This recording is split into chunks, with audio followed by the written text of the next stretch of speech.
नमस्कार सभी को इस गुरु पूर्णिमा पर्व की राजेंद्र गोयल महामंत्री दिल्ली अध्यापक परिषद की तरफ से हार्दिक बधाई, शुभकामनाएं। अखिल भारतीय राष्ट्रीय शैक्षिक महासंघ के तत्वाधान में दिल्ली अध्यापक परिषद गुरु पूर्णिमा के इस शुभ अवसर पर प्रतिवर्ष शिक्षकों के मध्य गुरुवंदन का कार्यक्रम करती है। महासंघ का मत है कि देश में सदा ही भारतीय गुरु परंपरा के प्रकाश में नवीन पीढ़ी ज्ञानार्जन कर भारतीय सांस्कृतिक विरासत को वैश्विक पटल पर स्थापित करते हुए सभी के कल्याण की कामना करती रही है। इसके केंद्र में गुरुकुल तथा महान आचार्य परंपरा रही है। यह हमें सदैव उत्प्रेरित, उत्साहित करती है। आज भारत के समक्ष इस परंपरा को आगे ले जाने, उसमें समयानुकूल परिवर्तन, संशोधन, परिवर्धन करने की महती आवश्यकता है। गुरुवंदन कार्यक्रम भी इसी कड़ी को जोड़ने की योजना है।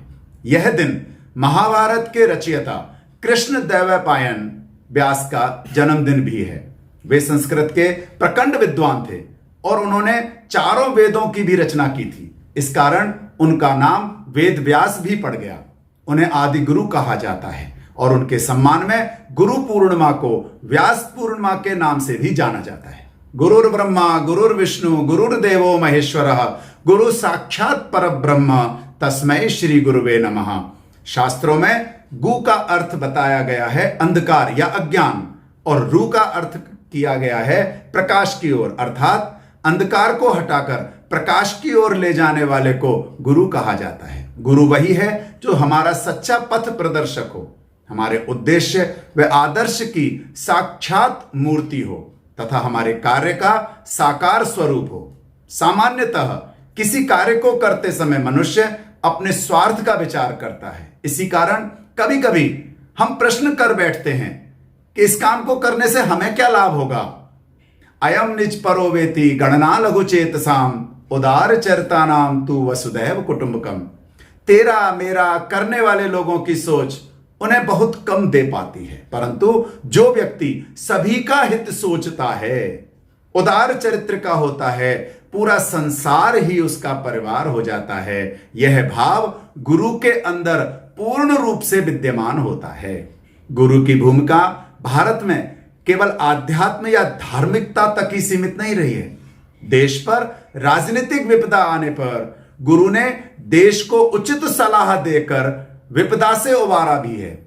भारतीय इतिहास में गुरु की भूमिका समाज को सुधार की ओर ले जाने वाले मार्गदर्शक के रूप में होने के साथ साथ क्रांति को दिशा दिखाने वाली भी रही है। अर्थात अनादिकाल से गुरु ने शिष्य का हर क्षेत्र में व्यापक एवं समग्रता से मार्गदर्शन किया है।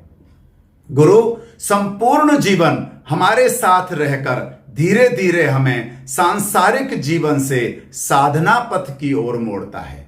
गुरु हमें अपने आध्यात्मिक स्तर के अनुसार अर्थात ज्ञान ग्रहण करने की हमारी क्षमता के अनुसार मार्गदर्शन करते हैं और हम में लगन, समर्पण भाव, जिज्ञासा, दृढ़ता, दया जैसे कौशल विकसित करने में जीवन भर सहायता करते हैं। परंतु प्रत्येक गुरु संत होते ही हैं, परंतु प्रत्येक संत का गुरु होना जरूरी नहीं है। गुरु धर्म के परे होते हैं और संपूर्ण मानव जाति की ओर समान दृष्टि से देखते हैं। संस्कृति, राष्ट्रीयता अथवा लिंग के आधार पर गुरु कभी भी भेद नहीं करते। तीर्थ गए तो एक फल, संत मिले फल चार, सदगुरु मिले तो अनंत फल, कहे कबीर विचार। मां हमारी आदि गुरु होती है जिसके द्वारा हमारी शिक्षा हमारे संसार में आने से पूर्व ही प्रारंभ हो जाती है। हम स्वस्थ और संस्कारवान हों, इसलिए वह हमारा तन मन धन से हमारे स्वास्थ्य का भी ध्यान रखती है। वह वही खाती है जो हमारे लिए हितकर होता है। पिता भी हमें संस्कार देते हैं, मूल्य बोध कराते हैं और विद्यालय के गुरु हमारी बुद्धि का विकास करके हमारा चरित्र निर्माण करते हैं। गुरु ज्ञान गुरु से भी अधिक महत्वपूर्ण है। प्राय शिष्य गुरु को मानते हैं पर उनके संदेशों को नहीं मानते। इसी कारण उनके जीवन में और समाज में अशांति बनी रहती है। गुरु के वचनों पर शंका करना शिष्यत्व पर कलंक है। किसी गुरु से ज्ञान प्राप्त करने के लिए प्रथम आवश्यकता समर्पण की होती है। समर्पण भाव से ही गुरु का प्रसाद शिष्य को मिलता है।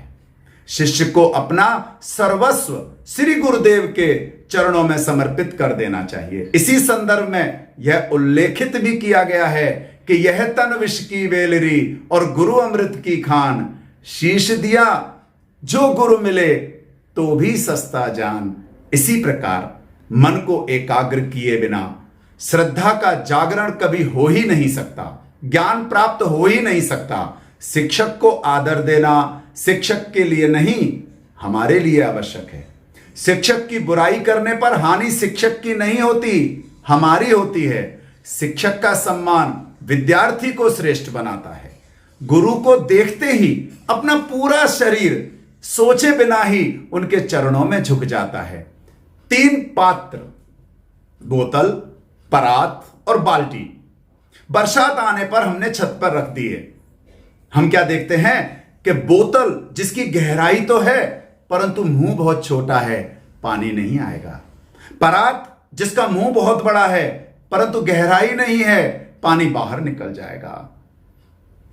बाल्टी मुख भी बड़ा है, गहराई भी है, इसलिए बाल्टी में सर्वाधिक पानी आएगा। इसी प्रकार ज्ञान वर्षा से कितना प्राप्त होगा यह आपकी ग्रहण क्षमता और आपकी श्रद्धा पर निर्भर है। मानव जीवन में गुरु और शिक्षक दोनों ही बड़े पूज्य होते हैं, पर दोनों में बड़ा अंतर होता है। शिक्षक हमें बाहरी सूचना और गुरु आंतरिक ज्ञान देता है। शिक्षा का संबंध सीधा सीधा बौद्धिक विकास से है, जो पाठ्यक्रम में दिया जाता है। विद्यालय में शिक्षक उसे विद्यार्थियों तक पहुंचाता है। शिक्षक को जिस कर्तव्य के लिए रखा गया है वह उसे पूरी ईमानदारी और निष्ठा के साथ निभा रहा है। लेकिन गुरु वह है जो अपने जीवन भर के ज्ञान को प्रेम और करुणा के साथ अपने विद्यार्थियों में उड़ेल देता है। गुरु चेतना और मन का विकास करता है। शिक्षकों के गुरु रूपी सम्मान को बरकरार बनाए रखने के लिए लगातार क्रियाशील रहना है। मुझे जो पढ़ाने की जिम्मेदारी मिली है उसी को कर्तव्य मान लिया और इन कर्तव्यों को ही जीवन का आधार मान बैठे हैं। हमने नहीं सिखाया किसी को अनैतिक और अव्यावहारिक बातें, छल, कपट, द्वेष और भ्रष्ट आचरण का व्यवहार नहीं बताया, पर समाज में तो यह सब है, तो कोई उसे सीखने और सिखाने वाली अवधारणा भी है। आज जो संतुलन बिगड़ा है उसका कारण है कि शिक्षकों की संख्या तो बढ़ रही है लेकिन गुरु कहीं कहीं ही नजर आ रहे हैं। आज बुद्धि का तो विकास हुआ है लेकिन चेतना का विकास नहीं हो रहा है। बुद्धि के विकास से एक बड़ा नुकसान यह भी हुआ है कि व्यक्ति चालाक हो गया, धोखाधड़ी, षड्यंत्र रचना, गलत काम करना बढ़ गया। इन कामों में कुशलता भी बढ़ गई, क्योंकि जितनी अधिक बुद्धि होगी उतनी ही ज्यादा कुशलता पूर्वक गलत काम को कर पाएगा। तो शिक्षक गुरु के रूप में विद्यार्थी के अंदर से इस बेईमानी को निकालकर चेतना का विकास कर उसके अंदर संपूर्ण विश्व के कल्याण का भाव भरे। पृथ्वी के सभी प्राणियों, जीव जंतु, पेड़ पौधे के संरक्षण और संवर्धन की सोच विकसित करे। हमारे देश को, समाज को यदि सक्षम बनाना है तो शिक्षक को गुरु बनना ही पड़ेगा। इसलिए हमारा एक और कर्तव्य है कि हम अपने दायित्व में सत्य के साथ असत्य की पहचान भी शामिल करें, जिससे विद्यार्थी विद्या और अविद्या की पहचान में सक्षम हो सकें। आज शिक्षकों को अपने विद्यार्थियों में और देश व समाज के विकास के लिए उच्च आदर्श और भारतीय सांस्कृतिक और परंपरा के नैतिक गुणों का विकास करने की और विशेष रूप से कार्य करके दिखाना होगा। भारतीय मूल्य और स्वदेशी शिक्षा की व्यवहारिक परंपरा के अनुसार अपने विद्यार्थियों को ढालने के लिए कक्षा से बाहर कड़ी मेहनत करने के लिए शिक्षकों को कमर कसनी चाहिए। कबीरदास जी ने कहा है कि गुरु कुम्हार शिष्य कुंभ है, गड़ गड़ काढ़े खोट, अंतर हाथ सहार दे, बाहर बाहे चोट। दिल्ली अध्यापक परिषद गुरु पूर्णिमा के अवसर पर सभी शिक्षकों के मध्य गुरुवंदन के इस कार्यक्रम पर आग्रह करती है कि अपने जीवन में जिसने भी हमें ज्ञान दिया है, जिसने भी हमारा मार्गदर्शन किया है, उन प्रत्येक का स्मरण करना है और उनको नमन करना है। सभी शिक्षक अपने शिक्षकों को याद करते हुए उनको प्रणाम करें, उनको सम्मान दें, क्योंकि जब हम करेंगे तब हमारे विद्यार्थी भी ऐसा ही करेंगे। शिक्षा, संस्कार व सम्मान कोई लेन देन नहीं है, सौदेबाजी भी नहीं है, अनुकरणीय है। यदि हम अपने गुरु का सम्मान करेंगे तो छात्र हमारा करेंगे। आज सही अर्थों में, सच्चे अर्थों में यह गुरुवंदन होगा। धन्यवाद।